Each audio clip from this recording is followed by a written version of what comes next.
हाँ हाँ, हम लोग कहाँ थे हाँ, हमने 5वें तक क्वेश्चन कर लिया था। हमारे पास छठवां क्वेश्चन हमारे पास दो अवयव दिए हैं। ये हमें अब अवयव में जोड़ घटाव तो हम समझ गए। अब हमें इनटू देखना है। इनटू के लिए क्या सिस्टम है, देखिए यहाँ समझिएगा। देखिए इनटू में जो ये पहला अवयव है वो दूसरे के ये पहले के साथ इनटू होगा और फिर बीच में प्लस, और जो ये दूसरा अवयव है ये दूसरे वाले के साथ गुणे में आएगा। जैसे ये पहला लिखा है, ठीक समझ में आ रहा है।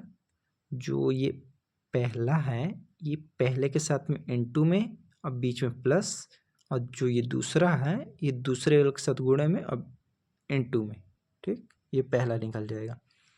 और दूसरा करने के लिए हमें ये जो पहला है और ये इसके इधर वाले इन दोनों का काम हो गया था। अब ये दूसरी लाइन ये इसका इसके साथ गुणा, और ये ज़ीरो का ये ज़ीरो के साथ, और बीच में प्लस लगा दीजिए, ऐसे गुणा हो जाएगा। ऐसे ही नीचे करना है, ये ज़ीरो का ये ज़ीरो के साथ गुणा, और फिर -1 का ये 1 के साथ गुणा, बीच में प्लस लगा दीजिए। और वैसे ही अगला, वैसे ही ज़ीरो का 1 के साथ और बीच में प्लस लगाइए, और -1 का 0 के साथ गुणा कर दीजिए। ऐसे में हमें a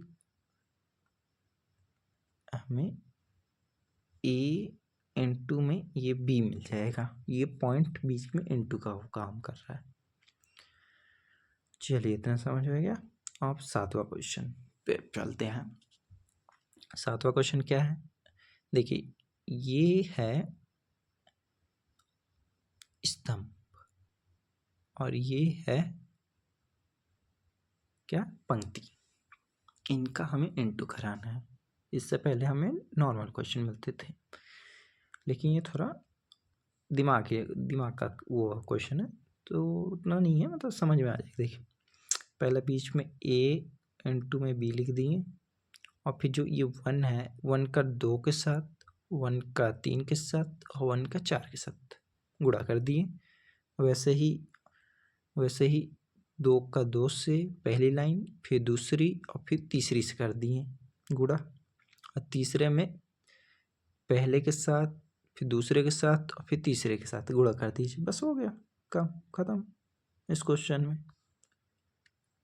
ये देखिए फिर जो वैल्यू है वो लिख दी, बस इतना ही था इसमें। चलिए आइए अगले क्वेश्चन पे। अगला क्वेश्चन है, ये दो अवयव दिए हैं और बराबर में 0 दिया है, तो हमें x का मान ज्ञात करना है। तो हम अभी पीछे ही हमने पढ़ा था कि अगर ये 2x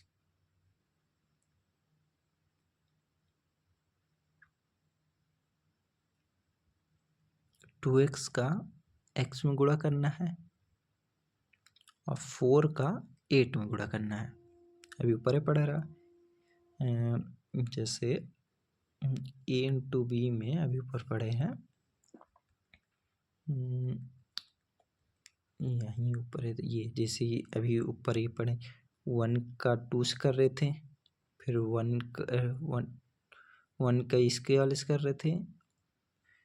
1 मिनट रुकिए दिखाते हैं, यहाँ ये वाले इंटू में। हाँ देखिए यहाँ अगर इसका 1 को अगर हम 0 से इंटू कर रहे थे, तो फिर जो दूसरा रहा उसके हम नीचे वाले से कर रहे थे, ठीक यहाँ पास, ठीक। वैसे ही इसमें, वैसे ही हम इस क्वेश्चन में करेंगे, ये वाले में, इस क्वेश्चन में इसे 2x है तो इसका हम x से गुणा करेंगे, और जो ये 4 है हमें -8 से करेंगे। तो जो 2x है हम x से करेंगे तो x स्क्वायर आ जाएगा, और बीच में माइनस आएगा, क्योंकि ये जो 4 है ये 8 से करेगा तो 32 आएगा, और जो माइनस है वो अपनी जगह पे यहाँ माइनस रहेगा, क्योंकि यहाँ प्लस रहेंगे तो माइनस करके ये माइनस से आ जाएगा। ठीक, तो यहाँ क्वेश्चन हमारा बन जाएगा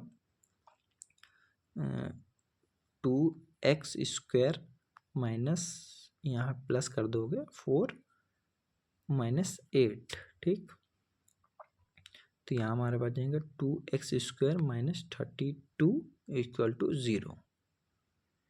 तो ऐसे ही फिर यहाँ 2x² फिर इक्वल टू में 32, क्योंकि ये माइनस का है तो उधर बराबर को उधर जाएगा तो प्लस का हो जाएगा। ठीक, फिर 2 यहाँ गुणे में तो फिर यहाँ बटे में आएगा, तो यहाँ हमारा x² और फिर 32 और फिर में 2, तो इससे काट देंगे तो यहाँ 16 आ जाएगा, और फिर यहाँ x और फिर हमारा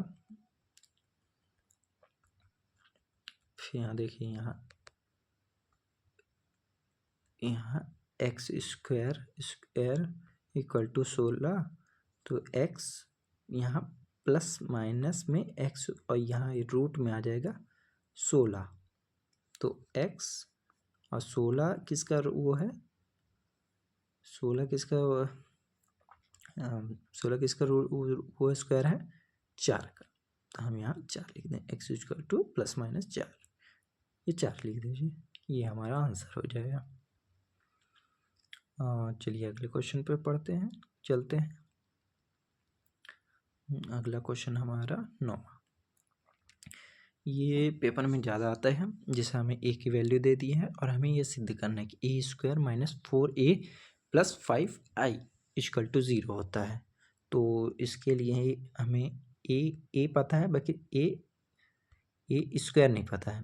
तो a² पाने के लिए क्या है, a का 2 बार गुणा कर दीजिए, और गुणा का वही है कि पहले का इसमें होगा और फिर दूसरे का नीचे वाले से, और फिर ए पहले वाले का इससे होगा और दूसरे वाले का नीचे से, और बीच में प्लस लगा दीजिए, और फिर दूसरे वाले और नीचे वाले में पहले का इससे फिर दूसरे का नीचे वाले से, फिर पहले इसका इसमें पहले फिर इसमें फिर प्लस लगा दीजिए, देख के समझ जाइए। और फिर ऐसे गुणा कर दीजिए और जो हमें यहाँ a² का मान मिल जाएगा, और a² हो गया, अब 4a चाहिए, तो 4 करके ये इंटू में है, यहाँ a लिख दीजिए, और फिर अंदर गुणा कर दीजिए, हमें 4a का भी मान मिल जाएगा। और 5i, 5 तो ठीक है, अब i की वैल्यू कहाँ से आई, देखिए जो हमारा i है वो i की जो हमेशा वैल्यू होती है ना वो सेम रहती है, जैसे यहाँ 0 है तो यहाँ 1, सॉरी ये जिसे हमारी जो i की वैल्यू है वो हमेशा सेम रहती है, जैसे ये 1 से स्टार्ट होना तो 1 0 फिर यहाँ 0 फिर 1, ये हमारी i की वैल्यू हमेशा सेम रहती है, ये मतलब बदलती नहीं है, ये देख लीजिए पूछ लीजिएगा कि हमारी i की वैल्यू बाकी बदलती नहीं है। ठीक, तो i की वैल्यू 5 और i की वैल्यू यही रहती है, सेम रहती है, हमेशा बदलती नहीं है, याद कर लीजिएगा। और फिर 5i की भी वैल्यू मिल जाएगी, और फिर क्वेश्चन हमें हमको ये a² minus 4a plus 5i की वैल्यू हमको वो करना है, सिद्ध करना था, प्रूव करना था। तो a² की वैल्यू 4a की वैल्यू और बीच में माइनस, जो यहाँ माइनस लगा, फिर प्लस 5i इस लाइन नहीं लगा क्योंकि आगे अभी हम इन दोनों को सेव कर लेते हैं, सॉल्व कर लेते हैं। तो इन दोनों को सॉल्व करने पे जिसे यहाँ इंटू नहीं करना, यहाँ माइनस करना है। ठीक, पहले वाले से पहले वाले को, और ये इसको इससे, ये वाले को इससे, इसको इससे, जो आप सामने सामने हैं, तो इनको ये करने पे हमारा आंसर ये आ रहा है -5 0 0 -5, ये हमको इस सॉल्व करने पे। अब हम 5i की जो वैल्यू है हम यहाँ इनपुट पुट कर देंगे। पुट करने के बाद हम इसको इससे माइनस कर दे, जो रहेगा प्लस कर देंगे, और इसको जो इनके सामने है वैल्यू लिख दीजिए, जैसे -5 + 5, ये -5 अपनी जगह पे, बीच का प्लस, और यहाँ 5 अपनी जगह पे, 0 + 0, यहाँ 0 + 0, और -5 + -5 और ये +5 यहाँ पे तो पूरा 0 मतलब 0, और यही हमको सिद्ध करना रहा, मतलब प्रूफ हो गया हमारा। आइए हम 10वें क्वेश्चन पर पढ़ते हैं, चलते हैं। 10वां क्वेश्चन क्या है, हमारा ए है तो हमको ए डैश करना है। ए डैश बहुत इजी है, देखिए जैसे हमारा जो ए है वो क्या है 1 2 -1 3, बस ए को लिख के और फिर जो 1 है ना और ये जो -1 है इसको नीचे लिख दीजिए, और ये जो नीचे 2 लिखा है इसको ऊपर कर 3 लिख दीजिए, बस हमारा ए डैश यही है।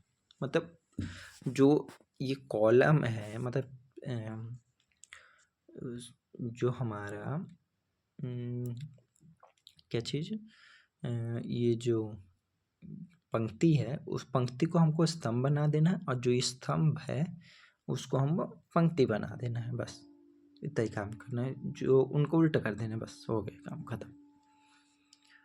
और फिर अगला क्वेश्चन 11वां, ये हमारा अवयव दिया है तो ए डैश है, ए डैश और जो ए डैश का डैश है वो ए होता है, कैसे आइए देखते हैं। जैसे यहाँ लिखा है ए दिया है हमारा 1 2 3 4, ठीक, तो हमारे ए डैश क्या निकलेगा, जो 3 है वो नीचे आ जाएगा और जो 2 है वो हमारे ऊपर चल जाएगा। जैसे 1 2 3 4 ये हमारा ए दिया है, तो हमारा ए डैश क्या निकलेगा 1 3 2 4, ये हमारे ए डैश निकल गया, ठीक।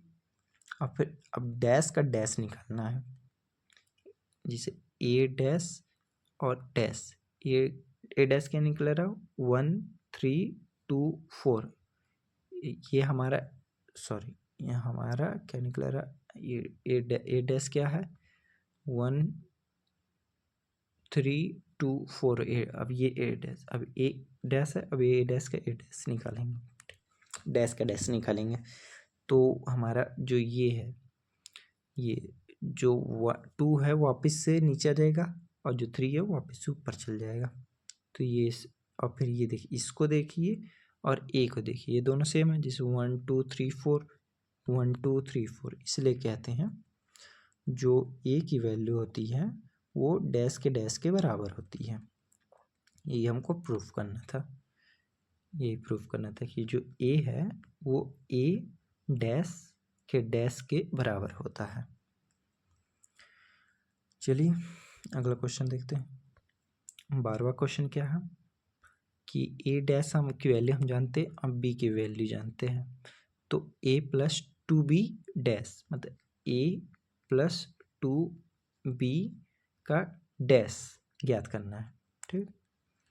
तो पहले तो हमको ए ज्ञात करना पड़ेगा क्योंकि ए चाहिए, तो हमें डैश है तो ए ऊपर पढ़े ए बराबर डैश का डैश निकाल देंगे तो हमको ए मिल जाएगा, तो डैश का डैश निकाल दिए, डैश को मतलब इसको ये ए डैश का एक और डैश यहाँ निकाल देंगे तो हमको ए मिल जाएगा, ठीक।